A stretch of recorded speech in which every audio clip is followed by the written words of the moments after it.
Hey you guys, welcome back to my channel. I know I haven't posted in like years. I've been super busy with summer finals, which are over now. I start fall semester in a week with finals, my son being in the hospital, and just life all together. But I did want to film a story time of my first time being rejected at a club. So I'll get right into it. This was actually just a couple of weeks ago that I planned a trip to a city, the same city of my audition video where that club was at, to audition at some other clubs. Now, just like my audition video, I made a list and I only put 2 clips on there. I actually looked at some reviews and ratings, and these 2 clubs are in like the top 5 gentlemen clubs, so I figured I would go there, and I didn't put any more on the list because I was like, okay, like I have to make it at least one of these 2 and make it work. So yeah, I left town, wow, I'm trying to think, it was literally only like a couple weeks ago and I already don't remember. I think I left town at like 8 or 8:30. Didn't get there till like 10. But I had already called the club to make sure, the first club that I was auditioning at, I had already called to make sure that they were doing auditions.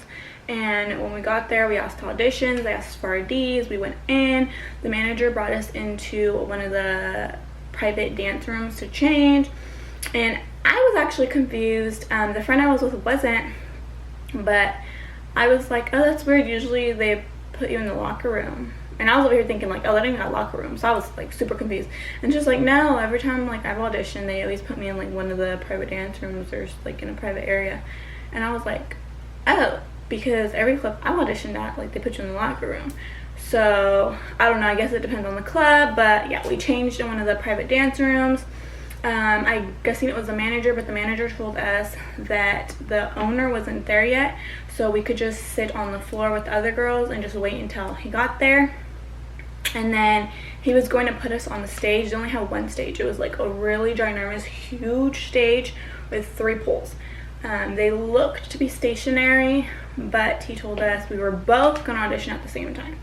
Now, when he first said that, I hadn't seen the stage, so I was kind of like, oh, girl, like, let's not whack each other in the head. So once we got out to the floor, I realized that the stage was like humongous, and we weren't gonna whack each other in the head. So we went on to the floor and we're basically chilling, hanging out. Sorry, I keep bumping this thing that my camera's on, so it keeps like. So we go onto the floor where all the other girls are at, and we sit down at this little side table. It looked like a VIP table. And we're looking around, kind of, you know, filling the place out. And the club is dry. Like, dry. Oh.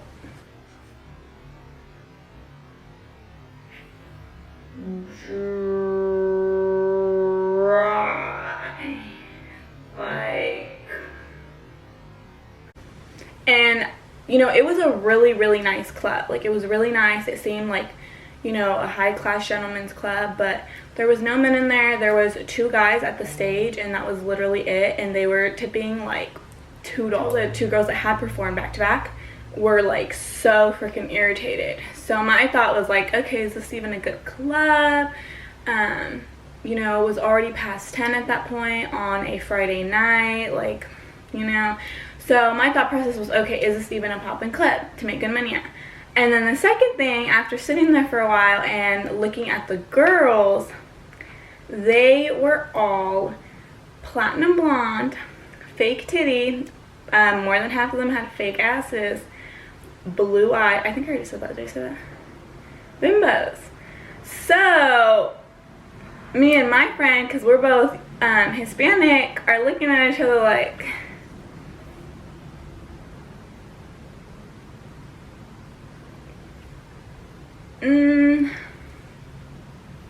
you know, like, and I did not see one girl with brunette hair, with brown eyes, and with small titties. every single one of them had those 3 traits. And like I said, most of them too had fake asses, and you could tell that they had gotten BBLs or, you know, butt implants, and they were all gorgeous. I just felt like they weren't looking for what I look like, if that makes sense. So we both felt really out of place. We sat there talking about it for a few minutes, like, okay, should we leave? Should we not? Like, you know, we're looking at each other's chests like, you know. And it's not even an insecure thing. It's just, if you go to a club and you see that there's one specific type of girl, that's probably what the club hires. That's probably what the owner wants, and that's probably what that club is known for. It may be poppin' for certain dancers that look like that. And if that club is known for having certain girls like that, then guys who like girls that look like that are mainly going to go to that club looking for that specific type of girl, because they know it has a specific type of girl. So we finally made a decision to just leave. We went back to the DJ booth where our bags were being stored. We took our bags, we went back into the private dance room, and we started to change. Mid-changing, the manager comes in and is like, oh, the owner will be here soon. Are you guys ready? And we just look at each other like, no. And I told him, I was like, we're just gonna leave. And he was like, kind of taken back, and was like, oh, why? So I put on my little white woman voice, and I told him that I just felt like they're looking for a specific type of female, and we are not that. We felt a little uncomfortable and out of place, so we were just gonna go to a different club where we felt like we were more blending in. He was like so shook, and he's looking at me and he's like, oh, well, what type of girl is that? And I was like, well, if you look on the floor, every single girl out there is blonde, blue eyes, fake titties. And he's like, oh, well, you know, I beg to differ. And I'm like, how so? If you go look on the floor, they're all blue-eyed, fake titties, blonde hair. Like, it's not that hard to literally look out the door. Well, there wasn't a door. Look out the walkway and see that's literally all they have. So me and the manager basically went back and forth about what he thought, and I just told him, you're a manager, so obviously you're going to think otherwise, and you're not going to sit here and admit to discriminating against certain girls. But I come from a club where the club is very diversified, and they don't discriminate against size, color, you know, whatever, and that's what I liked about it. So I'm just going to go to another club that I feel like is more diversified. And he was just like, okay, well, you know, if you ever want to come back. Thank God. He was actually really nice. I mean, we went back and forth, but it wasn't like in a rude way where we were arguing. It was just kind of, oh, well, he's sharing his opinion, I'm sharing mine, and he's obviously not going to think otherwise because he's the manager, and he's not going to admit that they only hire a certain type of girl. No manager's going to do that. So he basically told me like, oh, if you want to come back and audition, that's completely fine. And he had actually brought up like whether or not he thought that we were good looking in that. And I told him, I know we're good looking, and I know I can make money. We both have worked at different clubs, and we know we can make money. That's not, you know, the matter of fact. The matter of fact is, I'm not going to sit here and audition to be told, no, we're not going to hire you, and, you know, be feeling some type of way, when at the end of the day, it's not because I'm ugly, or it's not because I don't have a nice body. It's because you're going for a certain look, and I don't look like that. So I don't want to be humiliated or, you know, whatever, or even waste my time anymore here. So toodles. And that was that. We left. We went to the second choice on the list, and they were not hiring, even though I had called, and the security at the door told us that we had to be there before 8, when the person on the phone just said, yeah, we're hiring. We're having auditions until so whatever time. But like I mentioned in my audition video, you sometimes have to talk to different people, because sometimes different people at the clubs will say different things, and they're wishy-washy. So we ended up driving down the street, just parking and trying to figure out, okay, so what now? Because we're not leaving empty-handed. We need to audition somewhere. We need to make it somewhere. What are we doing? So I had mentioned to other clubs that were pretty upper class gentlemen clubs. The only thing is they are only topless. Majority of the outfits I had brought were either lace or like G-strings, which are usually not allowed at topless. So she told me she would let me borrow one of her outfits, so we settled that. We called the 2 different clubs. One of them was having its annual anniversary, so they were not hiring until the next Monday coming up. So that was a no. And then the other club we called was hiring, so we decided to go there. So we go to this other club, and you know, we show our ID to the security, same routine, go inside. They had us wait in like the corner in the front, and the manager comes out, and as soon as the manager comes out, I had like a pretty bad feeling. She reminded me of my old manager at the other club I was at. She's an old white lady. They just tend to be way more strict, extremely rude. Don't know what's up their asses, but that's a different conversation for a different day. So she comes out, she lightly shows us around, takes us to the locker room to change, watches us while we change, watches us while we have our stuff down, because she did take us into the locker room. And this club didn't have lockers. Everybody's stuff was like when you walk in, there's mirrors like everywhere, and then there's like a table basically connected to the mirror, and everybody's stuff was like laid around the whole thing, which is like sus. But if you work in a good club where everybody trusts each other, or there's always someone in the locker room, then I imagine how it wouldn't be a problem. But to me, I was just like, oh, because you know, I was seeing like Louis duffel bags and you know, Gucci duffel bags with girls stuff, and I was just like, oh wow, like these are some really trusting ass girls. So we changed. She took us to this little tiny, it wasn't even a stage, it was just a pool connected to the end of a balcony. If you're from where I live, you're probably going to be able to guess what club this is, because I haven't seen any other club with a balcony and the pool like right next to the balcony. So she takes us to the pool. It's tiny. Like the way it was set up was there's the balcony, and then there's this little indent where the balcony sticks out, and then there's the pool in that little space right there. Sorry, I'm terrible at explaining things. And I'm just thinking like, okay, you basically can't do anything but kind of like move and like grind. Like you're not gonna do any tricks. You're not. And the pool was so short. The pool was probably like 6 feet tall or like 7 feet tall, so you can't even really climb it. You could probably, if you could climb a pool, you could probably only climb it like once before you hit the top. And doing like a one climb looks awkward. So she tells us, you know, you're only going to do half a song, and we'll take you back downstairs to the locker room in my office, because her office is connected to the locker room, and then I will tell you yes or no. So she tells me to go first because I had already worked at a club in that city. She was super skeptical about why I left. I explained to her why I left, and you know, she seemed like she was understanding, but she still seemed like she was very sketch. Some managers, when you're working at an upper class club or a club that's deemed to make the dancers a good amount of money, will always wonder why you left. Some of them, you know, will think it's like you, or you got fired, or you were doing something that you weren't supposed to be doing, etc., or you were fighting, causing problems. So sometimes, you know, you have to explain yourself. So like I said, she put me on there. I ended up dancing for like a song and a half, and I kid you not when I say her and the actual like manager who was supposed to be the one that decides whether I get hired or not, did not look at me once.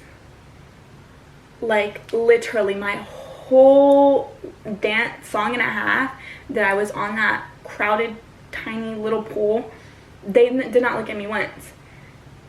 And so I'm sitting there like, okay, so they obviously made their decision probably as soon as I walked in the door. I don't know.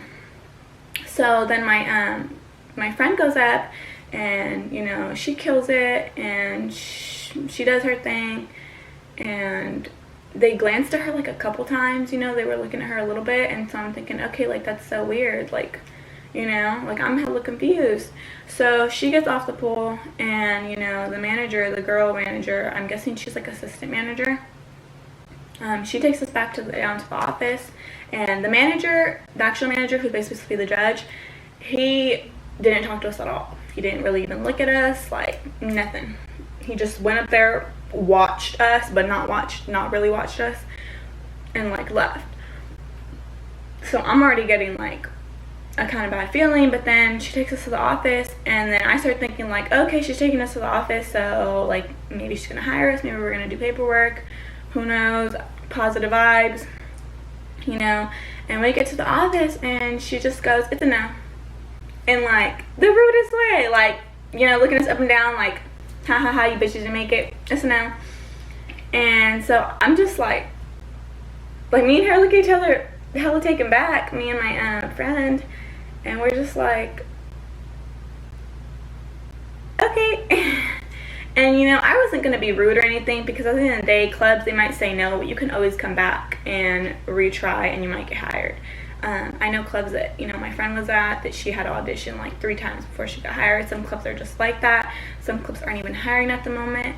And I just sat there like with so many questions in my head, like, I wish I knew why. But you know, she was so rude.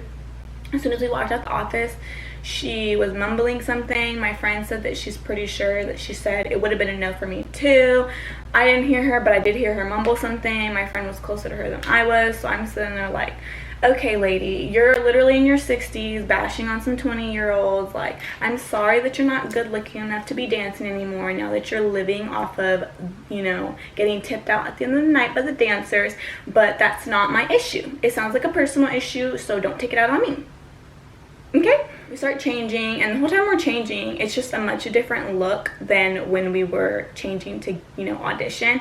She's standing there by the door, like, just looking at us up and down, like we're gonna steal or something, just giving us that, like, complete rude vibe. Like, I just felt complete bad vibes after that. And then, you know, I'm just questioning, like, oh my god, like, what is girl who works there and was actually being sent home early, she comes up to us and she starts giving us advice. And at that point, the assistant manager, whatever she was, actually had walked out.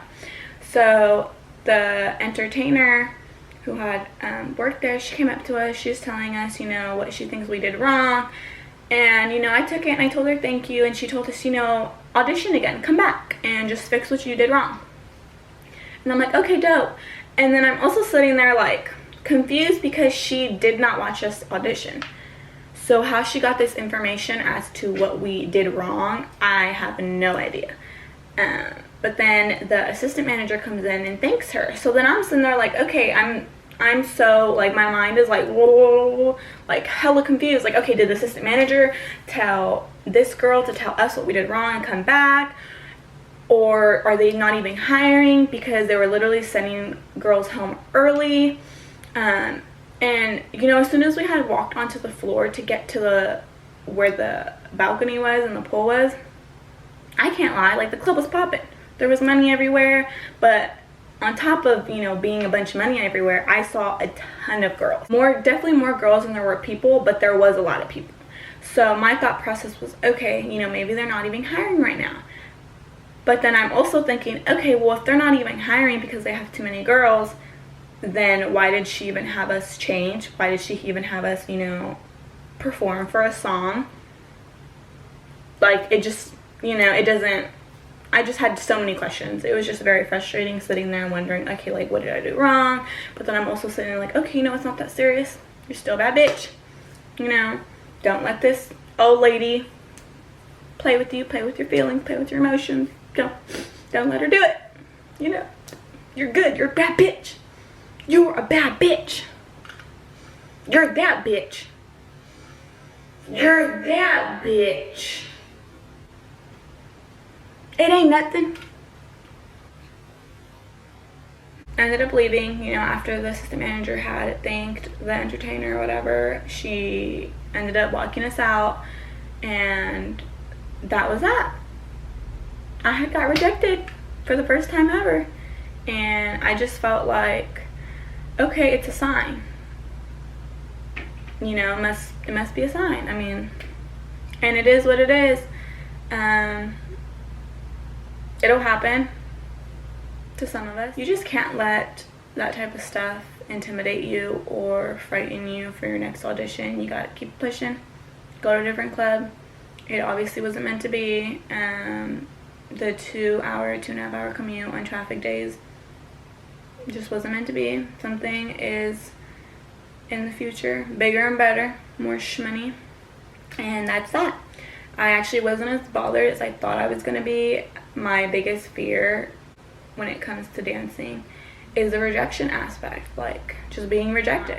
But every clip's different. Let rejection get the best of you. I feel like now that I've been rejected, I'm actually not as scared as being rejected now that I have been, if that makes sense. You know, now that it's basically done and said with, it's like if I get rejected again, it's kind of like, okay, that's fine. Like, it's not meant to be. It's not meant to be. So that's that. That's my rejection story. I did leave out a couple of the details, but I don't want to make this video super long because y'all know I just be dragging these videos along sometimes. Bless y'all's souls for, you know, hanging in there with me, watching my video. Don't forget to subscribe. Don't forget to follow me on Insta, Twitter. I'm pretty funny, if I must say so myself. And yeah, have a great day. And remember, if you get rejected at a club, it's just not meant to be. You are still that bitch.